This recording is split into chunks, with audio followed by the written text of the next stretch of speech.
ദൈവനാമം മഹത്വപ്പെടുമാറാകട്ടെ. ഞങ്ങളുടെ ജീവിതത്തിൽ ദൈവം ചെയ്ത അസാധാരണമായ ഒരു അത്ഭുത സാക്ഷ്യം പറയുവാൻ വേണ്ടിയാണ് ഞാനിവിടെ നിൽക്കുന്നത്. 40 കിലോമീറ്ററിനപ്പുറത്ത് നിന്ന് എല്ലാ രണ്ടാം ശനിയാഴ്ച ആരാധനകളിലും പങ്കെടുക്കുന്ന വ്യക്തിയാണ് ഞാൻ. കർത്താവിൻ്റെ വേലകളിലും മിഷണറി പ്രവർത്തനങ്ങളിലും എന്നാൽ ആവുന്ന വിധം സഹായിക്കുന്ന ആളുമാണ്. എൻ്റെ ഭർത്താവ് ഒരു അധ്യാപകനാണ്.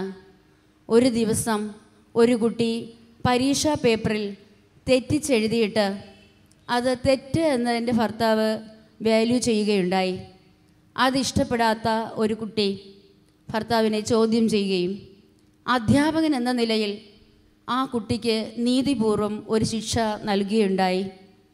ഇത് ഇഷ്ടപ്പെടാത്ത കുട്ടിയും കുട്ടിയുടെ മാതാപിതാക്കളും പ്രകോപിതരായി സ്കൂൾ മാനേജ്മെൻറ്റ് മുന്നിൽ ഭീഷണി ഉയർത്തി.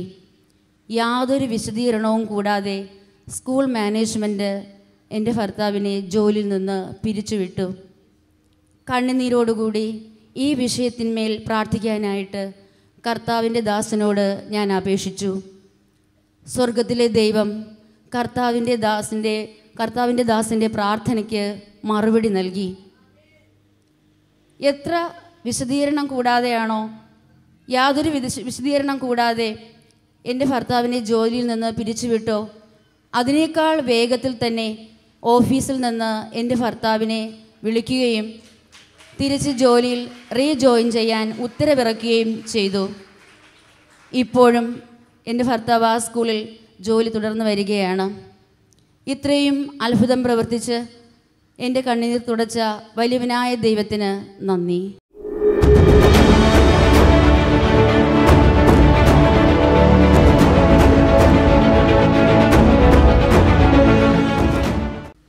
സഭാപ്രസംഗി 12:13 എല്ലാറ്റിൻ്റെയും സാരം കേൾക്കുക, എല്ലാറ്റിൻ്റെയും സാരം കേൾക്കുക, ദൈവത്തെ ഭയപ്പെട്ട് ദൈവത്തിൻ്റെ കൽപ്പനകൾ പ്രമാണിച്ചു കൊള്ളുക, അതാകുന്നു സകല മനുഷ്യർക്കും വേണ്ടത്. എല്ലാറ്റിൻ്റെയും സാരം ദൈവഭയം. ഭയപ്പെടുക, അവൻ്റെ ശബ്ദം പ്രമാണിക്കുക. வேதம் சொல்லுகிறது, காரியங்களின் கடைத்தொகை மனுஷா நீ கேள், தேவனுக்கு பயந்து அவர் கற்பனைகளை நீ கைக்கொள். எல்லா மனுஷர் மேலும் விழுந்த கடமை அதுவே. The Bible says, conclusion of everything, fear God and keep God's commandment. This is the whole duty of man. Amen.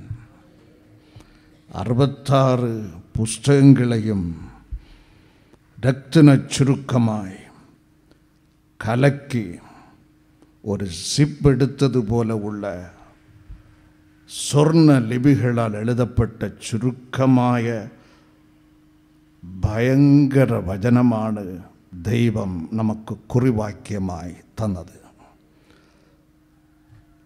ഇത് പ്രസംഗിക്കുന്ന ഞാൻ ഭാഗ്യവാൻ, കേൾക്കുന്ന നിങ്ങളും ഭാഗ്യവാന്മാർ. ആമേൻ, ആമേൻ. സകല മനുഷ്യർക്കും വേണ്ടത്,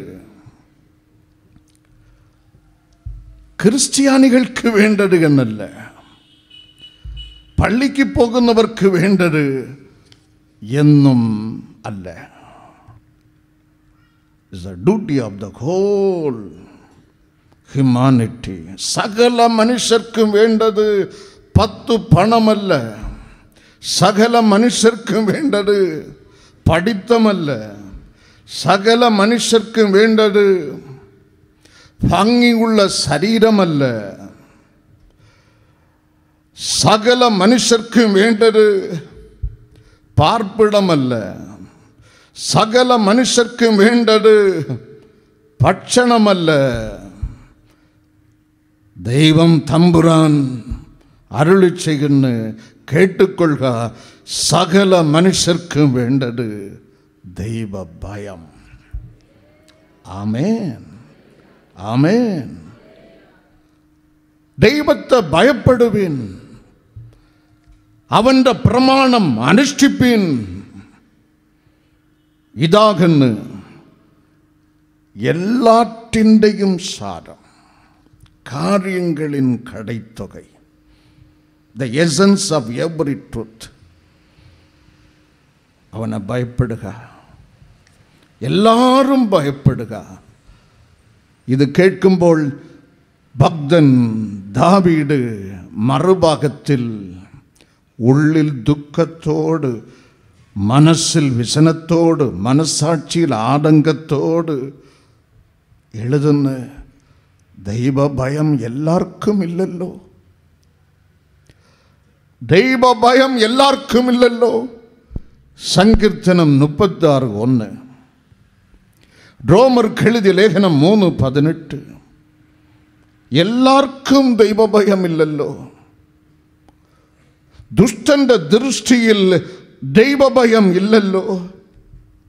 എല്ലാവർക്കും വേണ്ടത് ദൈവഭയം. ഒരു ഏസാവ്, ഒരു നിമ്രോദ്, ഒരു നെബൂഖദ്നേസർ, ഒരു ഹെരോദാവ് രാജാവ്, ഒരു ഫറവോൻ. ബൈബിളിൽ അനേക കഥാപാത്രങ്ങൾ ഉണ്ട്. ദൈവത്തോട് മത്സരിച്ച് മണ്ണോട് മണ്ണായവർ. അപ്പൻ വചനം ധ്യാനിക്കുന്നവൻ, അപ്പൻ്റെ വീട് ഭക്തിയുടെ ഭവനം, അപ്പൻ അധ്വാനിക്കുന്നവൻ, അപ്പൻ ഭയപ്പെടുന്നത് ദൈവത്തെ മാത്രം. ഇസഹാക്ക്, ആ ഇസഹാക്കിൻ്റെ വീട്ടിൽ ആദ്യമായി വന്ന് ജനിച്ചത് ഒരു ഡിഫറൻറ്റ് ക്യാരക്ടർ. ജനിക്കുമ്പോൾ തന്നെ അമ്മയുടെ ഗർഭത്തിൽ പരാക്രമം കാണിച്ചവൻ. ബൈബിൾ അവനെ വിശേഷിപ്പിക്കുന്നത് ഇവൻ അഭക്തൻ. പേര് ഏസാവ്, അഭക്തൻ. അഭക്തൻ ജനിച്ച നാൾ മുതൽ മണ്ണോട് ചേരുന്ന നാളിക വരെ അവൻ്റെ നാക്ക് ഒരു നാൾ പോലും ദൈവമേ എന്ന് പറഞ്ഞിട്ടേ ഇല്ല. എല്ലാവർക്കും ദൈവഭയം ഇല്ലല്ലോ. ഉൽപ്പത്തി പുസ്തകം 10-ാം അധ്യായം 8-ാം വചനത്തിൽ വേറൊരു ആളിനെ കുറിച്ച് ബൈബിൾ നമ്മെ പഠിപ്പിക്കുന്ന പേര് നിമ്രോദ്. ഭൂമിയിലെ ആദ്യ വീരൻ എന്നാണ് ബൈബിൾ അവനെ വിശേഷിപ്പിക്കുന്നത്. വേദപുസ്തകം നമ്മെ പഠിപ്പിക്കുന്ന ഭക്തിയില്ലാത്തവൻ, ദൈവത്തെ ഭയപ്പെടാത്തവൻ, തൻ്റെ മസിൽ പവർ കൊണ്ട്, തൻ്റെ മസിൽ പവറിനോട് ഒരു ഡീൽ ഉണ്ടാക്കി സ്വർഗത്തിലേക്ക് പോകുവാൻ തീരുമാനിച്ചു. സ്വർഗത്തിലെ ദൈവം ഇറങ്ങി വന്ന് അവന് കലക്കിക്കളഞ്ഞ് ചിതറടിച്ചു. അവൻ നമ്പുതുമ്പായി, ദൈവഭയമില്ലാത്തവൻ. കർത്താവിൻ്റെ പ്രവാചകൻ മഹാഭയങ്കര ദൈവത്തെ മുഖാമുഖം കണ്ട് സംസാരിച്ച ഭക്തൻ, പേര് മോശെ. Let my people go. 8 പ്രാവശ്യം ഫറവോന്റെ കൊട്ടാരത്തിൽ ചവിട്ടി കർത്താവിൻ്റെ ശബ്ദം കേൾപ്പിച്ച് God says, let my people go and serve God in wilderness. എൻ്റെ ജനത്തെ മരുഭൂമിയിൽ ചെന്ന് ദൈവത്തെ ആരാധിപ്പാൻ വിട്ടയക്ക. ഇതാണ് ദൈവശബ്ദം. 8 പ്രാവശ്യം അടിച്ചോടിച്ച് ഫറവോൻ മോശെ 8 പ്രാവശ്യം അടിച്ചോടിച്ച്. എന്നിട്ടും മോശെ ദൈവബലത്തിൽ ഉറച്ചു നിന്ന് let God's children go, let them be fled, let them be freed. അവരെ വിട്ടയക്കുക. ഫറവോൻ ബൈബിൾ നമ്മ പഠിപ്പിക്കുന്ന ഹൃദയത്തെ കഠിനപ്പെടുത്തി ഇസ്രായേലിനെ വിട്ടയപ്പാൻ തക്കവണ്ണം യഹോവയുടെ വാക്ക് കേൾക്കേണ്ടതിന് നിന്റെ ദൈവം ആർ? ഭയങ്കരമാണ്. അവൻ ആർ? ഒട്ടും ദൈവഭയമില്ലാത്ത ഫറവോൻ. അവനും അവൻ്റെ ആളുകളും ചെങ്കടലിൻ്റെ മണ്ണ് തിന്നേണ്ടി വന്ന്. ആമേൻ. ഏശാ ഭയമില്ലാത്തവൻ. ആദ്യ വീരൻ നിമ്രോഡ് ഒട്ടും ദൈവഭയമില്ലാത്തവൻ. കിങ് ഫറവോൻ ഒട്ടും ദൈവഭയമില്ലാത്തവൻ.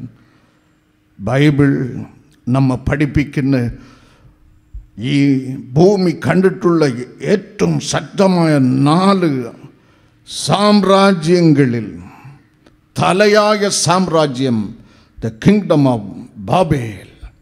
The kingdom of Babel. Babel സാമ്രാജ്യത്തിൻ്റെ തലമൂത്ത ബലത്ത രാജ നബുക്കദ്നേസർ. അവനൊരു തൊങ്കുതോട്ടം നിർമ്മിച്ച് തൻ്റെ ഭാര്യയുടെ പുകഴ്ച പ്രാപിക്കാൻ ബൈബിൾ നമ്മെ പഠിപ്പിക്കുന്ന ദാനിയേൽ പ്രവചനം 4-30 വചനത്തിൽ ഞാൻ പണിത ബാബേൽ, എൻ്റെ ധനമഹാത്മ്യത്തിനായി ഞാൻ പണിത ബാബേൽ, എൻ്റെ പ്രതാപ മഹത്വത്തിനായി ഞാൻ പണിത ബാബേൽ. ഒട്ടും ദൈവഭയമില്ലാത്തവൻ. അവൻ കാളയെപ്പോലെ പുല്ലു തിന്നേണ്ടി വന്ന്.